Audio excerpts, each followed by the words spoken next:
Hi friends, ఈరోజు Epson m2170 printer unboxing చూద్దాం. చూడండి, ప్రింటర్ ఓపెన్ చేసి ఇక్కడ కొంచెం మనకు థర్మాకోల్స్ ఉన్నాయి సైడ్స్కి, డ్యామేజ్ కాకుండా ప్రింటర్. అండ్ యూజర్ మాన్యువల్ వచ్చింది, సిడి, దీంతో పాటు సిడి కూడా వచ్చింది, సాఫ్ట్వేర్ సిడి. ప్రింటర్ ఓపెన్ చేసి ఇలా ఉంది, ఒక బాక్స్ కూడా వచ్చింది. చూద్దాం ఆ బాక్స్లో కూడా ఏముందో తర్వాత. ముందు ఈ టేప్స్ ఉన్నాయి కదా, ఇవన్నీ లాక్స్ అన్ని తీసుకోవాలి. టేప్ ఏదైతే ఉందో అన్ని.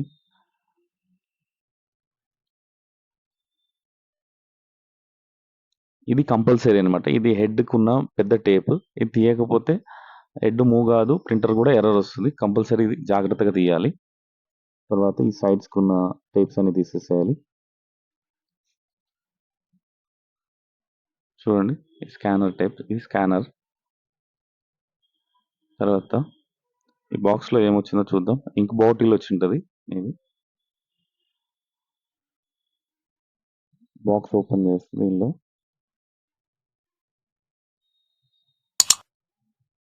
ఇంక్ బాటిల్ ఉంది.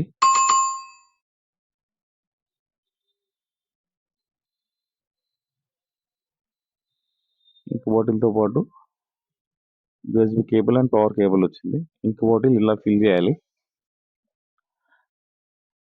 ఇంక్ బాటిల్ నెంబర్ వచ్చేసి 005 అండి. ఇది ఓన్లీ బ్లాక్.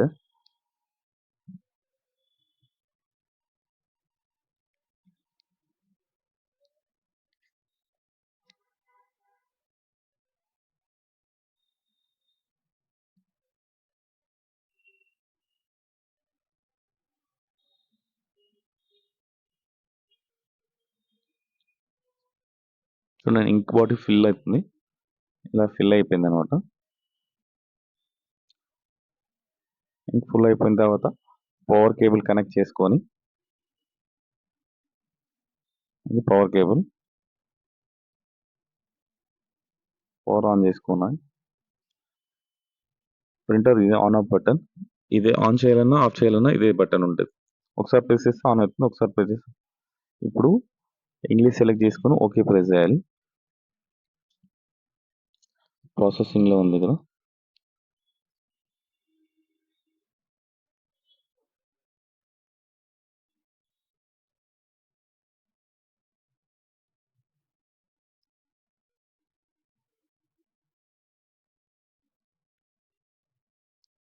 మనకి ఇది printer on off light blink అవుతున్నప్పుడు వేరే ఏం ప్రెస్ చేయొద్దు, పవర్ ఆఫ్ చేయొద్దు. ఇక్కడ ఎర్రర్ వచ్చింది కదా, ఈ ఎర్రర్ వచ్చినప్పుడు ఈ క్వశ్చన్ మార్క్ బటన్ ఉంది కదా, ఈ క్వశ్చన్ మార్క్ బటన్ని హోల్డ్ చేసి పట్టుకోవాలి. అది అట్లా ప్రెస్ చేసి పట్టుకుంటే మనకి ఇక్కడ ఒక స్టార్ట్ అనే ఆప్షన్స్ వచ్చినప్పుడు అది వదిలిపెట్టాలి. తర్వాత స్టార్ట్ అనే బటన్ క్లిక్ చేయాలి. అప్పుడు 10 to 15 మినిట్స్ టైం చూపిస్తుంది. సో మనం వేసిన ఇంక్ బాటిల్ ఏదైతే ఉందో బ్లాక్ కలర్, అది ఇంక్ మొత్తం ఆ బాక్స్లో నుంచి హెడ్ వరకు మూవ్ కావాలి కాబట్టి 10 to 15 మినిట్స్ టైం తీసుకుంటుంది. అయిపోయింది, నేను స్కిప్ చేసా అది. సో ఇక్కడ డన్ అని వస్తుంది చూడండి, installation done, installation complete and done. Okay, okay చేయాలి. ఇప్పుడు కాపీ అని వచ్చేసింది కదా. సో ఇప్పుడు పేపర్లు పెట్టాలంటే ఈ ట్రే ఓపెన్ చేయాలి. కింద ఉన్న ట్రే A4 సైజ్ పేపర్ పెట్టేసి క్లోజ్ చేసేసేయాలి. క్లోజ్ చేసిన తర్వాత ఇక్కడ ఓకే A4 సైజ్ సెలెక్ట్ చేసుకోవాలన్నమాట.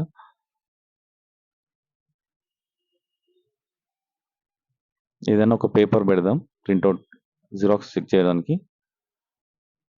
కాపీ అనే బటన్ ప్రెస్ చేసి ఇక్కడ స్టార్ట్ అని ఉంది కదా, ఆ స్టార్ట్ బటన్ క్లిక్ చేస్తే మనకు కాపీ వచ్చేస్తుంది జిరాక్స్. చూడండి, కాపీ ఎగ్జాంపుల్ ఒకటి కాపీ టెస్టింగ్ కోసం కొట్టాము, ఇది వచ్చింది. ఓకే, ప్రింటింగ్ ఓకే డన్, నీట్గా వస్తుంది.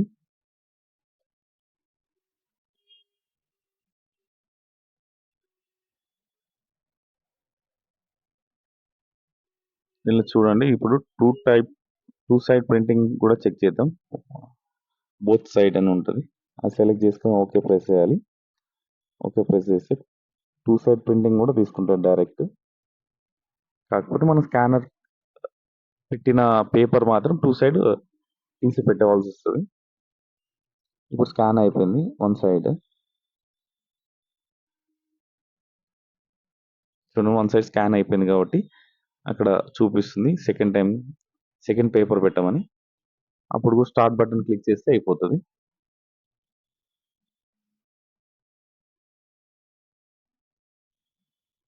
సో సెకండ్ పేపర్ కూడా స్కాన్ అయిపోయింది.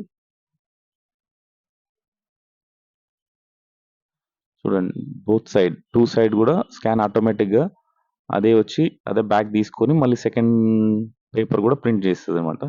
చూడండి బోత్ సైడ్ ప్రింటింగ్ అయిపోయింది. 1 or 2 సేమ్. చూడండి ఇక్కడ కనిపిస్తుంది కదా, 2 సైడ్ ప్రింటింగ్ వచ్చేసింది అనమాట. ఇప్పుడు వైఫై కనెక్షన్ చూద్దాం. వైఫై ముందు సెట్టింగ్స్ ఆన్ చేసుకోవాలి. వైఫైలో దీనిలో సెట్టింగ్స్కి వెళ్ళిన తర్వాత వైఫై ఎనేబుల్ చేసుకున్న తర్వాత చూడండి ఇక్కడ చూపిస్తున్నా ఎలా చేసుకోవాలనేది.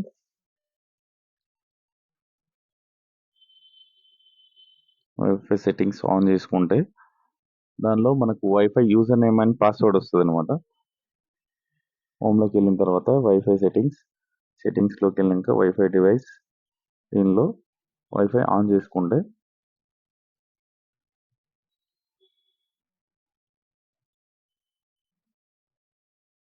Wifi settings, wifi setup,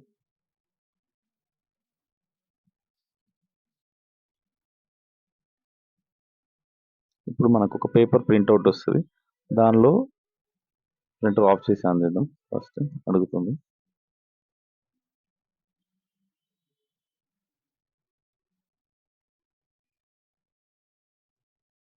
wifi settings, yes, process and iOS select చేసుకొని నెక్స్ట్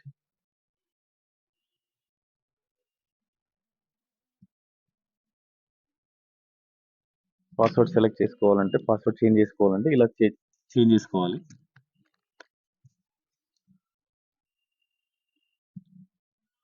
వైఫై పాస్వర్డ్ చేంజ్ చేసుకోవాలంటే చూడండి నేను చేంజ్ చేస్తున్నా.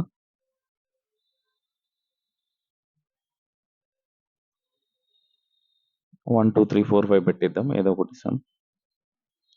2 3 4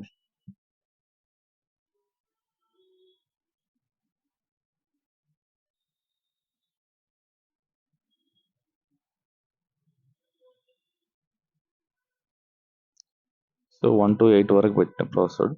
అప్పుడు సేవ్ ఓకే అని ప్రెస్ చేయాలి. సేవ్ అయిపోతుంది. ప్రింట్ ప్రెస్ చేయాలి.